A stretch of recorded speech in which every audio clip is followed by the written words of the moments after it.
terkadang klasifikasi insiden itu ditutup-tutupin. Apa pendapat Pak John? Ya, sebelum saya jawab, saya mohon maaf dulu kepada teman-teman HSE officer ya, karena tidak semua HSE officer itu berani melaporkan apa adanya ya.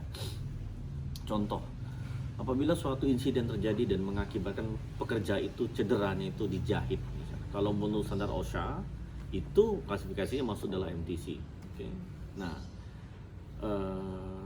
melaporkan insiden itu kan bukan hal yang mudah bagi seorang HSE. Itu terasa berita pahit ya, berita yang tidak manis bagi manajemen ya. Nah, terkadang melaporkan ini sendiri itu tantangan bagi seorang HSE officer. Nah, dan kemudian mengacu kepada standar pun, jadi kalau bisa dibuat pesisir saja lah gitu kan, agar statistiknya nampak baik. Ingat, nampak baik ya. Sering sekali saya bicara dalam teknik saya bahwa nampak baik itu sebenarnya jebakan terbesar ya.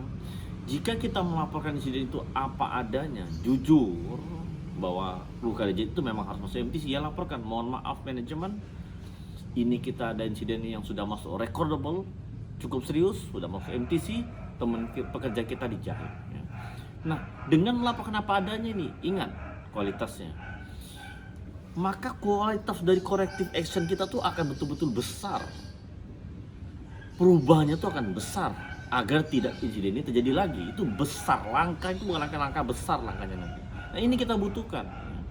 Tapi kalau hanya sekedar first aid incident saja, ya, maka orang anggapnya hanya insiden kecil saja. Ya.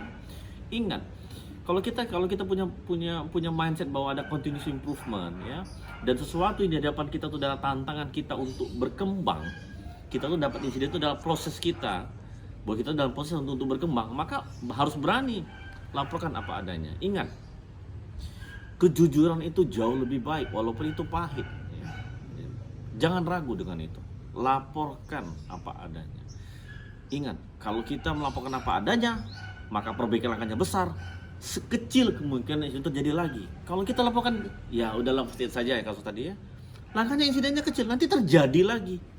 Kita sendiri pun akan malu, dan kita bukan orang seperti itu ya. Kita orang yang lurus, kita orang yang betul-betul niat dengan kuat tidak mau jadi insiden, ya laporkan apa adanya, harus berani ya. Itu saran saya. Terima kasih.